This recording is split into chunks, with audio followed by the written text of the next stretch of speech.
무엇으로 사는가라는 제목의 소설입니다. 이 소설에는 미하일이라는 천사가 등장합니다. 이 천사가 하나님의 명령을 받아서 사람들의 영혼을 데려오는 임무를 수행 중이었습니다. 그러던 어느 날 하나님의 명령을 받고서 영혼을 데려가야 될 사람을 찾아갔는데 이 여인이 막 쌍둥이를 낳은 겁니다. 이 여인이 천사를 보고서 자신이 지금 죽으면 이 쌍둥이들이 죽습니다. 살려달라고 애원을 합니다. 결국 이 천사가 자기에게 부여된 임무를 포기하고 하늘로 돌아갑니다. 하나님께서 이 불순종으로 징계를 해서 이 천사가 사람이 되고 그 다음에 이 천사에게 세 가지 의문이 해결되면 다시 천사로 돌아올 수 있다, 이렇게 말씀하십니다. 천사 미하엘이 해결해야 될 마지막 질문이 뭐냐면 사람은 무엇으로 사는가라는 질문이었습니다. 여러분, 사람은 무엇으로 삽니까? 정으로 삽니까? 권력과 명예 때문에 삽니까? 돈 때문에 삽니까? 신실한 그리스도인이었던 이 톨스토이는 이 질문에 대해서 사람은 무엇으로 사는가? 이 사랑이라고 대답을 합니다. 천사 미하엘이 땅에 떨어져서 한 6년이 지나서 어느 날 그 가게로 이 쌍둥이 막 낳고 죽음을 위해서 데려가려고 했던 그 여인이 낳은 그 자녀들이 그 가게를 방문하게 됩니다. 너무 당황스러웠는데 그때 이 미하엘이 그 여인, 양 어머니죠. 그렇죠. 새로운 어머니가 그 아이들이 어떻게 자랐는지에 대해서 설명을 들을 때 환하게 웃으면서 천사가 돼서 올라갑니다. 아무도 지켜줄 수 없었던 그 쌍둥이 아이를 옆집 여인이 불쌍히 여기셔서 두 아이를 양자로 키워서 사랑으로 키웠던 것이죠. 사람은 무엇으로 사는가라는 이 대답을 톨스토이는 사랑으로 사는 것이다, 이렇게 이 단편 소설을 통해서 우리에게 대답을 하고 있습니다. 여러분, 기독교에 있는 우리는 무엇으로 삽니까? 하나님이 주신 사랑으로 살아갑니다. 그리고 그 사랑을 사람들에게 나누어 주면서 살아가고 있는 것을 볼 수가 있습니다. 우리가 지난주에 아무것도 없고 아무것도 줄 게 없는 나오미를 하나님의 헤세드의 사랑으로 사랑하는 룻에 대한 이야기를 살펴보았습니다. 룻은 분명 새 출발할 수 있었어요. 젊었습니다. 아직 자녀도 없었습니다. 분명 모압 지방에서 새로운 남편을 맞아서 알콩달콩 새로운 가정을 이룰 수 있었습니다.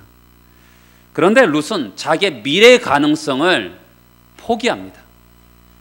아무것도 없는, 여러분, 이 룻기의 가장 큰 주제 중에 하나가 뭐냐면 텅 비었다는 거예요. 아무것도 없는 나오미를 위해서 그는 헤세드의 사랑을 합니다. 룻기는 헤세드의 사랑으로 해석해 나가는 것이죠. 드디어 이제 룻과 나오미가 베들레헴으로 돌아옵니다. 근데 돌아오는 것을 잘 보면 우리가 잘 생각해 볼 단어가 하나 있습니다. 1장 6절에 보면 모압 지방이라는 표현이 나옵니다. 그리고 1장 7절에 보면 유다 땅이라고 표현합니다. 여러분, 생각해 보세요. 모압 땅, 유다 땅이라 그래도 되잖아요. 근데 모압 지방, 그럼 유다 지방이라고 하면 되잖아요. 근데 유독 모압 지방, 유다 땅이라고 하는 거예요. 영어 성경에 보면 컨트리 랜드라는 표현을 쓰고 있습니다. 그리고 히브리어 성경에도 다르게 표현되어 있어요. 이 지방이라는 것은 뭐냐면 별 의미가 없는 공허한 땅, 멸망의 땅을 얘기하는 것입니다. 근데 땅, 유다 땅은 에레츠라는 것인데 자원이 풍부해서 하나님이 복 주시는 땅이라는 표현입니다. 이게 영적으로 보면 모압 지방은 공허하고 멸망의 땅이라는 것이죠. 그런 공허한 삶의 영역의 땅에서, 지방에서 에레츠, 하나님이 복 주고 하나님이 모든 자원이 풍성한 유다 땅으로 넘어오는 얘기를 하고 있는 것입니다. 지금 나오미와 룻이 그냥 모압 지방에서 유다 땅으로 돌아온다고 표현하는 것이 아니라 공허한 삶의 영역에서 하나님이 복 주시고 하나님의 자원이 풍부한 그 땅으로 넘어온다는 것을 이 단어를 가지고 표현하고 있는 것이죠. 드디어 나오미와 룻이 베들레헴 땅으로 돌아옵니다. 몇 년 만이죠? 10년 만에 돌아옵니다. 그 온 성읍 사람들이 그녀를 맞이하고 있습니다. 한번 보실까요? 19절입니다. 이에 그 두 사람이 베들레헴까지 갔더라. 베들레헴에 이를 때 온 성읍이 그들로 말미암아 어떻게 해요? 떠들며 이르기를 이가 나오미냐 하는지라. 온 성읍이 떠들썩하게 맞이했습니다. 왜 온 성읍이 떠들썩하게 맞이했을까요? 이유는 몇 가지로 찾아볼 수가 있습니다. 첫 번째는 10년 동안 떠나 있었기 때문에 너무 오랜만에 왔잖아요. 그러니까 사람들이 야 나오미다 라면서 떠들썩할 만하잖아요.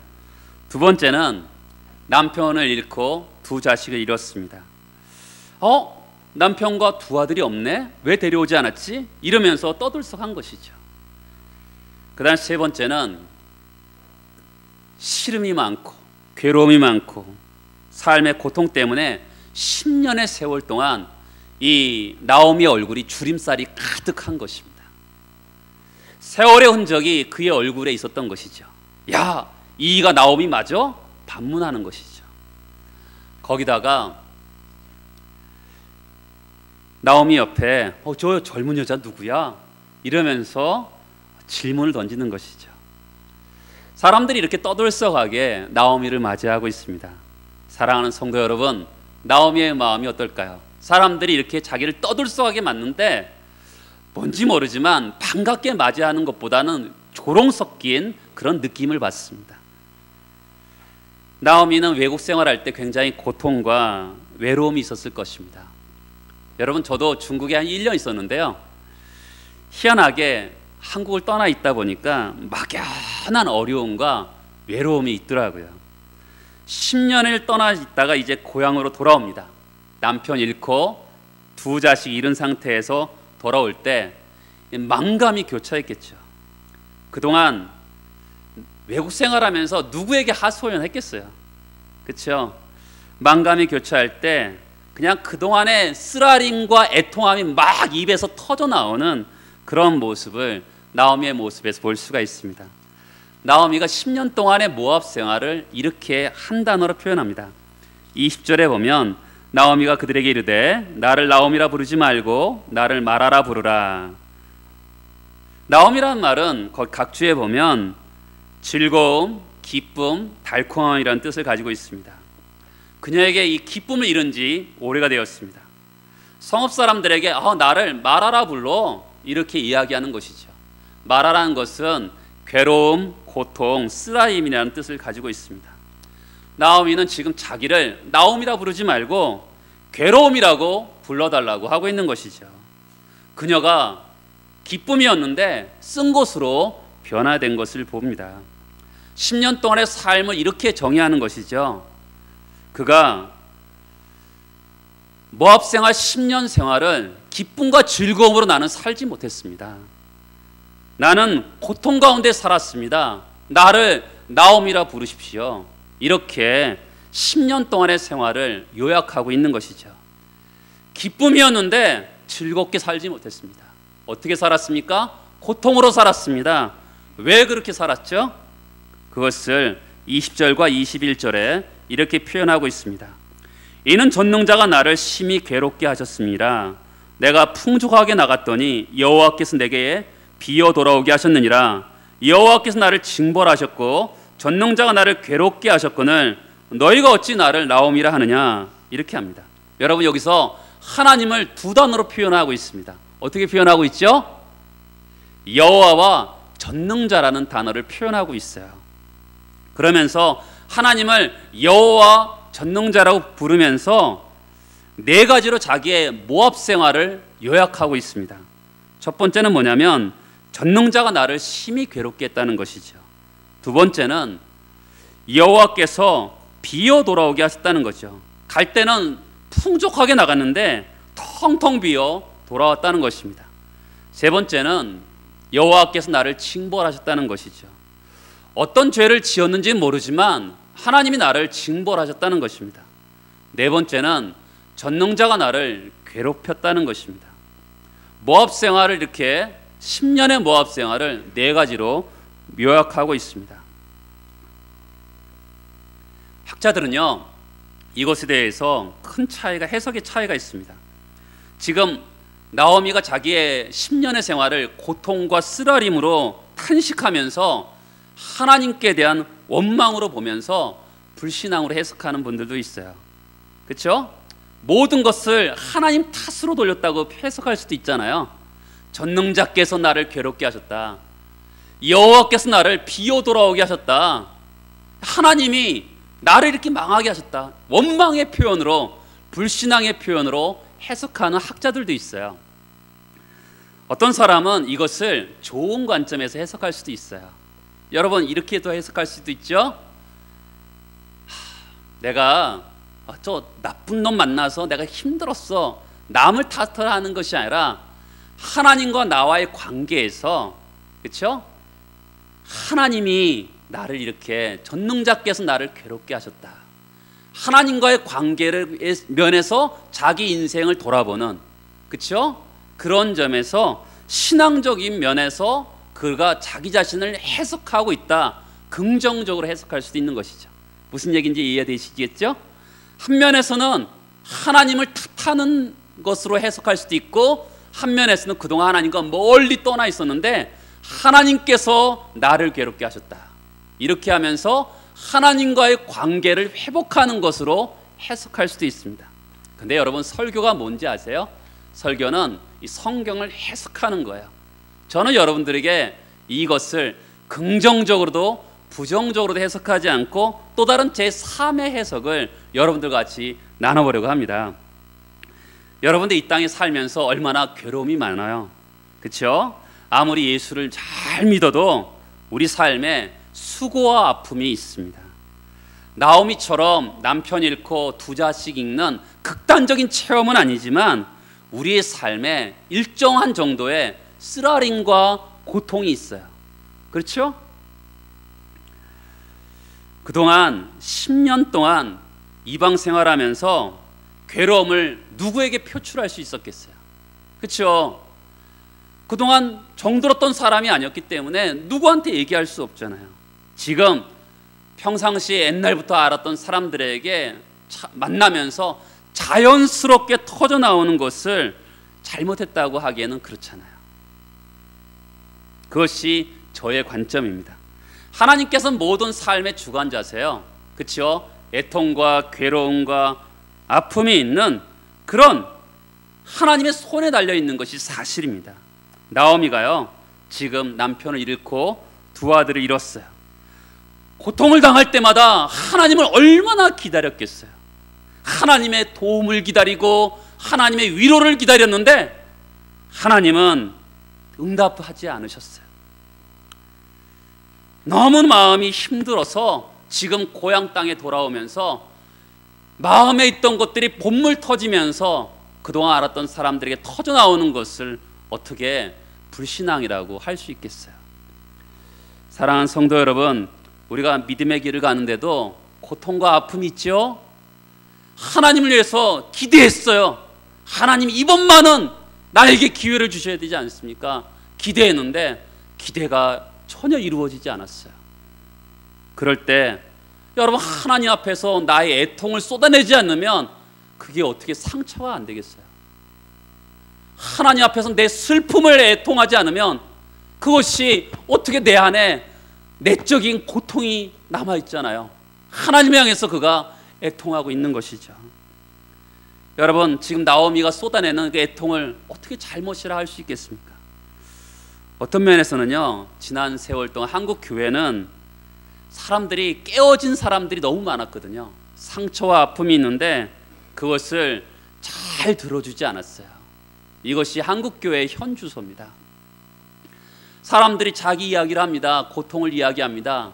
그런데 그 사람을 판단하고 가십거리로 다른 사람들이 다 이야기하고 다녀요. 기도 제목을 얘기한다면서. 그러면서 그 사람이 또 다른 상처를 내게 했던 것이 한국교회의 현실입니다.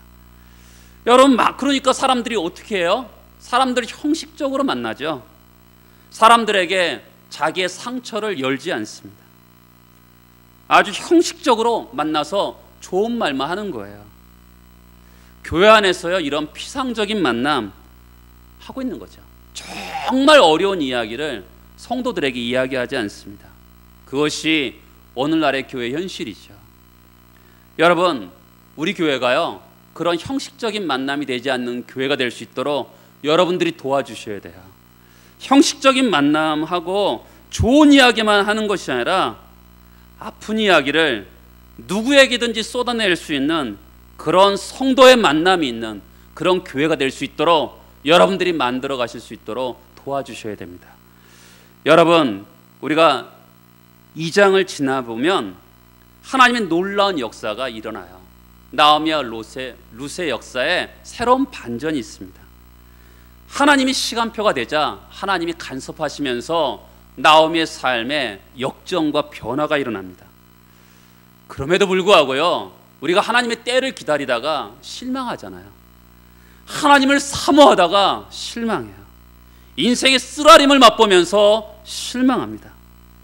그런 사람들에게 같이 웃어주고 같이 울어주는 그런 공동체, 지지해주는 그런 공동체가 필요한 시대입니다. 여러분, 그런 교회들이 살아나고 있는 거 여러분 아세요? 지금은 사람들에게 어디 가서도 자기 아픔을 이야기할 수 없는 시대에 살아가고 있어요.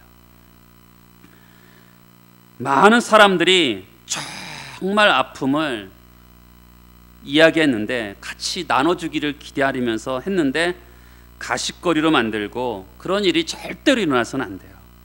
어떤 말을 해더라도 지지해주고 붙들어주는 그런 사랑의 공동체가 되어야 되는 것입니다. 이 세상에서 가장 잔인한 것이 있다면 뭔지 아세요?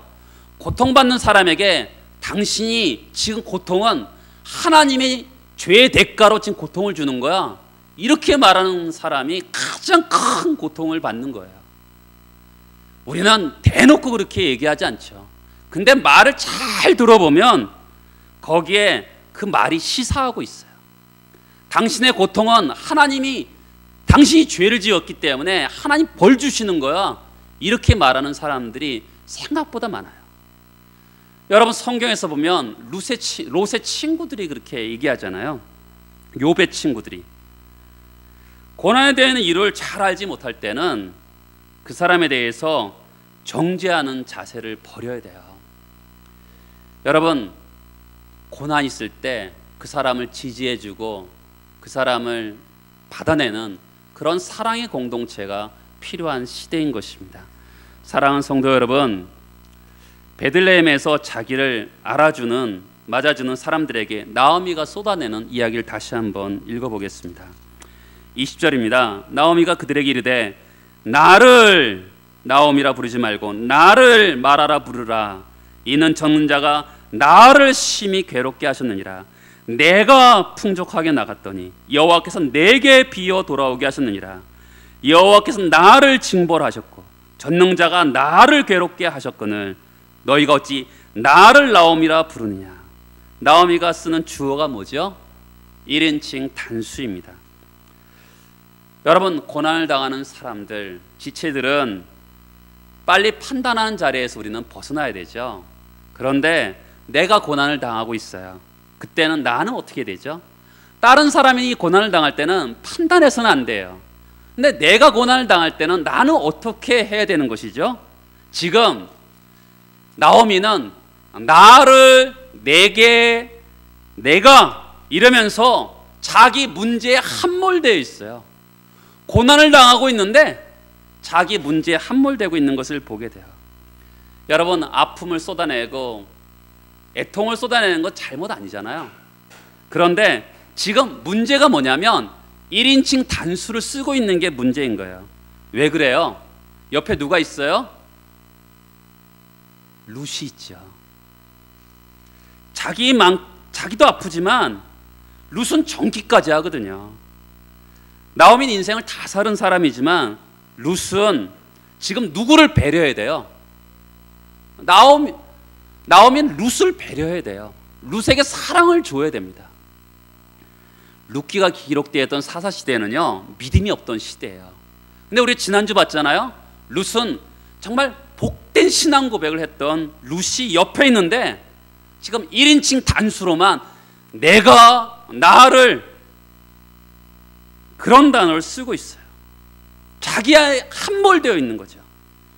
나오미는 지금 옆에 룻이 있다는 것을 잊어버리고 자기 슬픔에 함몰되어 있는 것을 볼 수 있어요.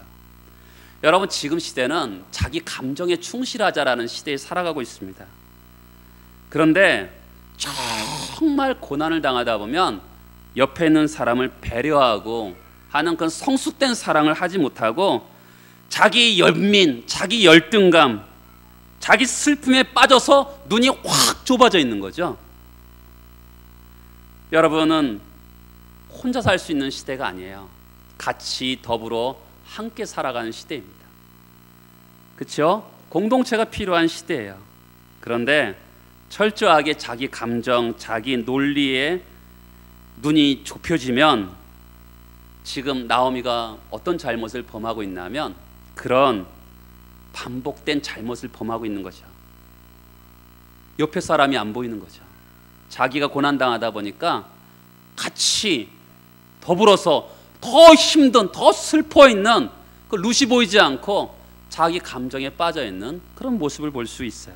그러면 룻의 관점에서 한번 생각해 볼게요. 지금까지는 나오미의 관점에서 1인칭 단수, 자기에 함몰되어 있는 그런 나오미가 있다면 룻의 관점에서 한번 생각해 보겠습니다. 룻은 믿음 때문에 시어머니를 위해서 베들레헴 땅으로 왔습니다. 아무도 아는 사람 없어요. 오로지 시어머니 한 사람만 있습니다. 그런데 시어머니가 눈길 하나 주지 않습니다. 베들레헴 딱 도착하자마자 어떻게 해요? 아니, 우리 내 며느리야 라는 단어 하나 주지 않아요. 눈길 하나 주지 않고 룻이라고 언급도 하지 않습니다.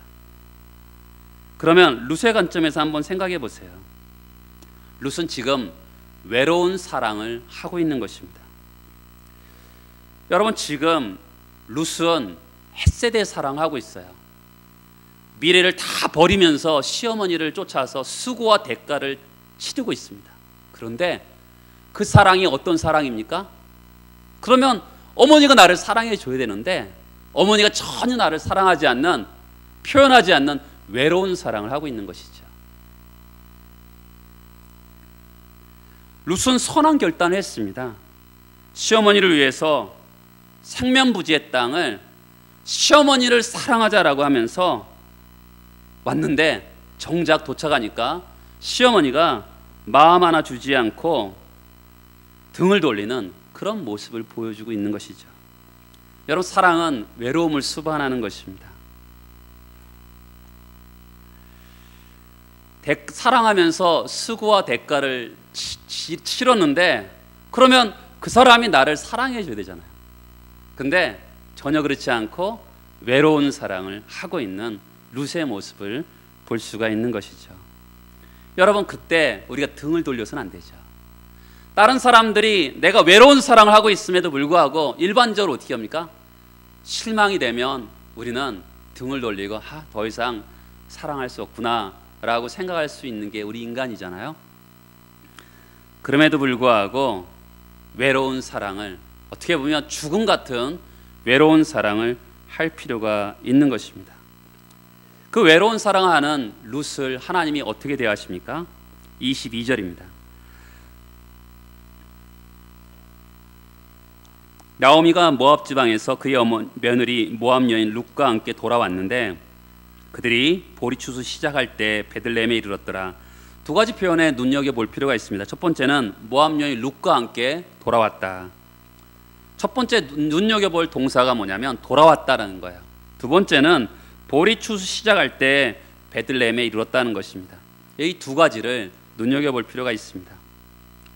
여러분, 헷세대 사랑으로 룻이 어머니를 사랑하면서 돌아왔는데 외로운 사랑을 했습니다.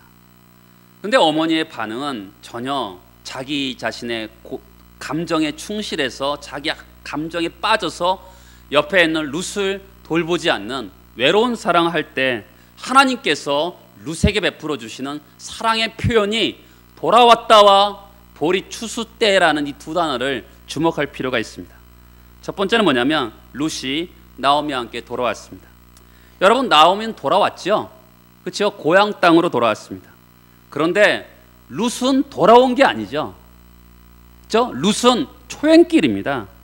룻은 고향으로 돌아온 게 아니에요.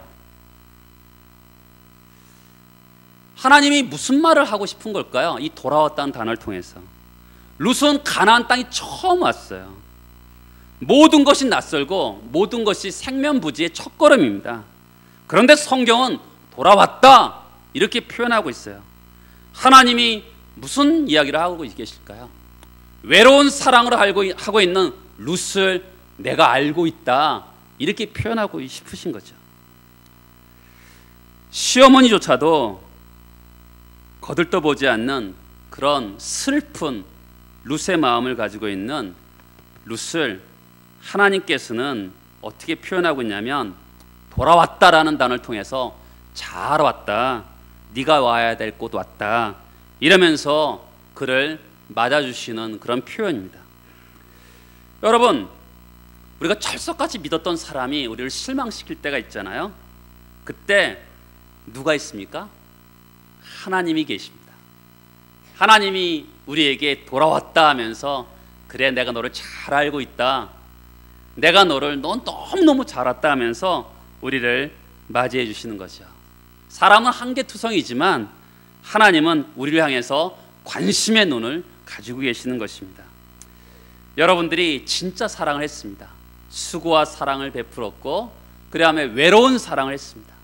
그때 외로운 사랑하는데도 사람들이 알아주지 않고 정말 쌩하더라도 우리가 고개 돌리지 않고 끝까지 외로운 사랑을 하면 하나님께서 그 사랑을 받으셔서 하나님께로 돌아왔다 하면서 하나님의 관심을 표현하는 그런 모습을 우리에게 보여주는 것이죠. 이것이 진짜인 것입니다. 잘 왔다, 돌아왔다. 룻을 향해서 성경은 이렇게 기록하면서 우리에게 아버지의 마음을 표현하고 있는 것이죠. 두 번째가 뭡니까? 이들이 돌아온 시기는 보리 추수 시작하는 때입니다. 룻기에 기록한 시기가 추수의 기쁨보다 더 기쁨 없죠. 그렇죠? 지금 쓰라림과 고통에 있는 나오미가 실제로 돌아왔는데 기다리고 있는 게 뭐예요? 보리 추수가 시작할 때였던 것입니다. 여러분, 보리 추수가 시작되었다라는 것은 나오미와 룻이 돌아온 시기를 이야기할 수도 있지만 이것은 구약의 유명한 사건과 연결이 됩니다. 여러분, 이스라엘 백성들이 출애굽해서 가나안 땅에 처음 들어올 때 여호수아서에 보면 보리 추수 때라고 얘기하고 있어요. 룻기의 저자는요 우리에게 뭘 얘기하고 있냐면 지금 나오미와 룻이 출애굽해서 새로운 삶을 시작했다 이렇게 표현하고 있는 거죠. 보리 추수 때라면서 새로운 삶을 하나님이 시작하셨다 이렇게 표현하고 있는 것입니다. 여러분, 오늘 1장 22절은 이렇게 마지막 절이 22절인데 1장 1절이 이렇게 시작하죠. 어떻게 시작합니까? 사사들이 치리하던 때 그 땅이 흉년이 드니라 이렇게 시작했는데 1장 마지막은 어떻게 마치냐면 보리 추수가 시작하는 때라고 얘기하고 있습니다. 여러분, 하나님께서 보리 추수하는 때를 무대를 만들어 놓으신 거죠. 하나님께서 보리 추수라는 이 무대를 펼쳐 놓으신 것입니다.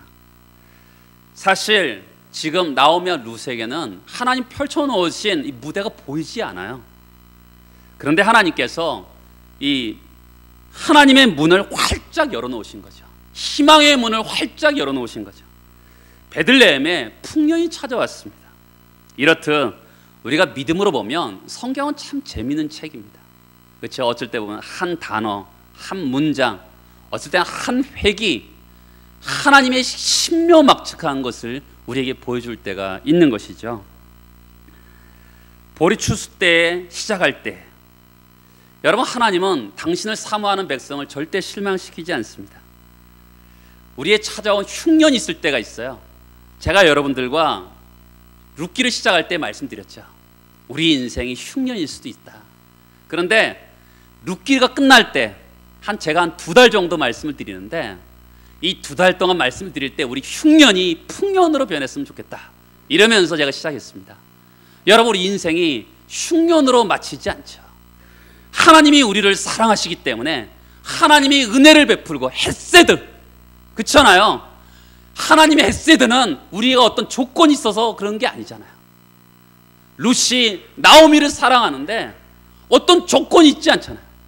그럼에도 불구하고 그를 사랑하는 것처럼 우리가 어쩔 때 하나님이 나를 어떻게 사랑해? 내가 뭐 본 게 있어?